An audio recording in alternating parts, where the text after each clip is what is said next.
A friend of mine gave me this chunk of cedar and I just didn't know what to do with it, but I thought about it and left it sitting around for a couple of weeks. And I walked by it one day and I thought, I could put a tree in there. So that's what I did. Stay tuned to see how I carved it out, filled it with resin, and then polished it up. So after thinking about this, I thought it would be really cool to accentuate this crack. So I'll take off the bark and then I will seal the outside and cover it on the bottom and then fill all of this area with a dark resin.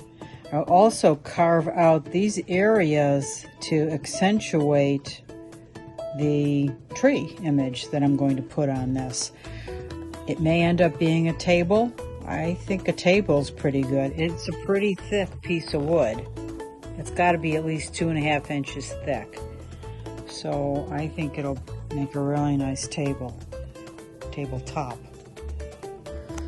So I use this small chisel. It's about 1/2 inch wide, and I smoothed out all the edges, and I'll sand these down. But I used a hammer and chisel to get off most of the edges on this. So this is what I had left.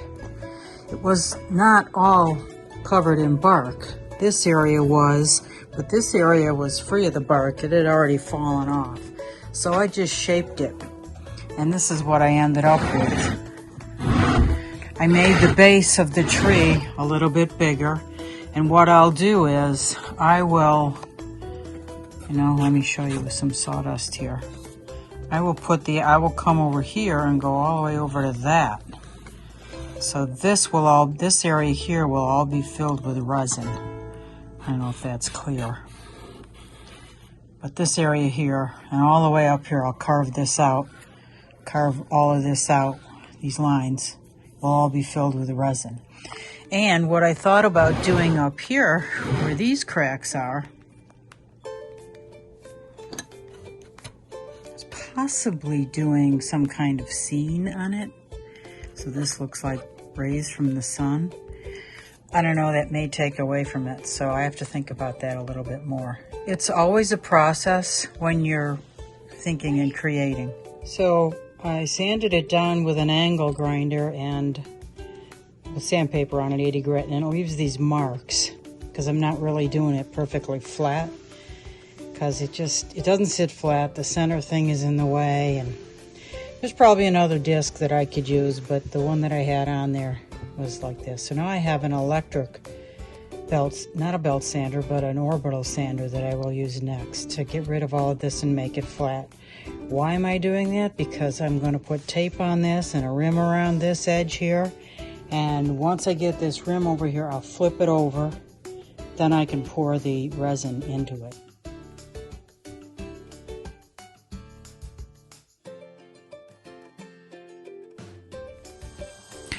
Here I'm using an 1/8 inch straight bit to carve out the main areas of the tree. And I go along and I carve out the edges that were already removed from the crack, so it's not feathery or anything, and it's nice and smooth so the resin will sit flush there. I changed bits and put this V bit. It's like a sharpened pencil. It's very sharp, very pointy. And I smoothed out and rounded over the edges. It's not completely round, but it's definitely gives more room for the resin to fit. And it also allows me to make smaller, thinner cuts toward the top part of the tree where the limbs are smaller. Once it was all carved out, I brought out this DeWalt sander. It's a 5-inch sander, but it makes a nice smooth surface and gets rid of all those previous marks made by the angle grinder.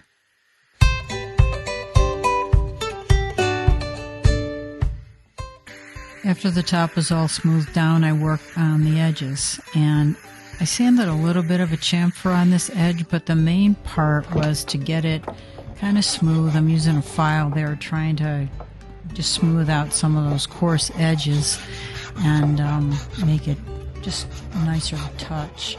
So I finished doing that and move on to the next part.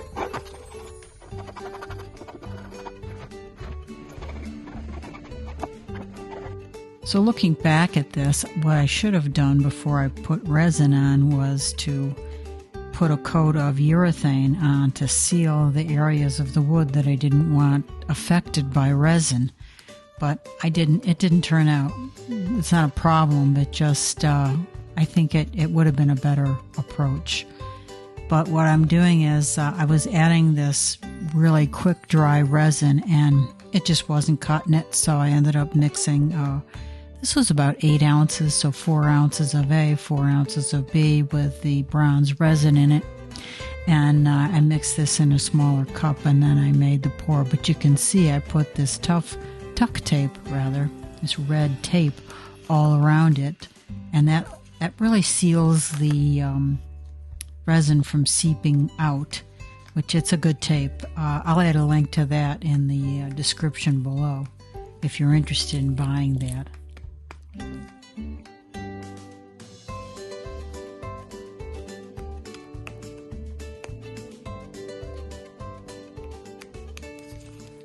And now comes the pour. Very straightforward. Try not to get a lot on the edges, but the idea of pouring resin, you need to have it break the surface tension. So it really, in the end, has to be higher than the surface of the wood itself. That way, when you sand it all smooth, it is the same height. If you don't pour the resin higher than that, then you have a divot, and that's not going to look good. So what is the secret of seeing into wood? Well, think of it like a Rorschach test. I think in the 50s they did this test. It was for psychological evaluation where you looked at different ink blots and you saw things or you didn't see things, and they ran psychological tests based on your responses and analysis. So I guess since I saw a tree, you could say that I love nature, which is very true. So resin inherently has air bubbles. When you stir it, you get air bubbles. So you use a torch to heat it up and pull those. Actually, it pops the air bubbles. So it's very effective in that. I did hit that tape a little bit, and you can see how it melted. So I have to put something underneath that to raise it up in the air so it won't affect the pour in the end.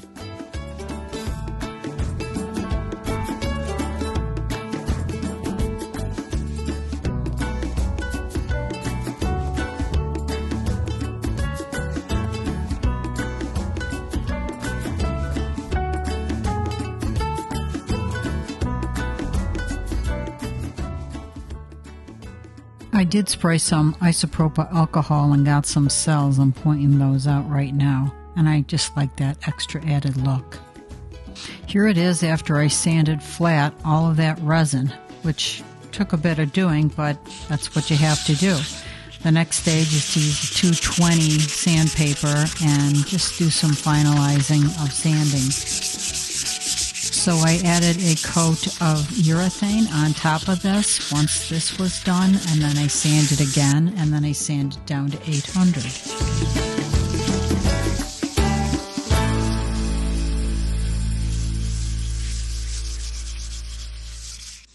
After I was done sanding with the 800, I put a coat of feed-in wax on it after I wiped off the sawdust.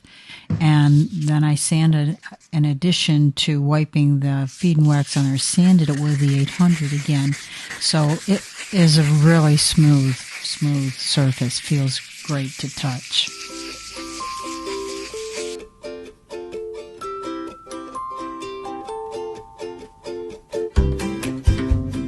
And there's a final shot of the cedar log cookie with bronze tree.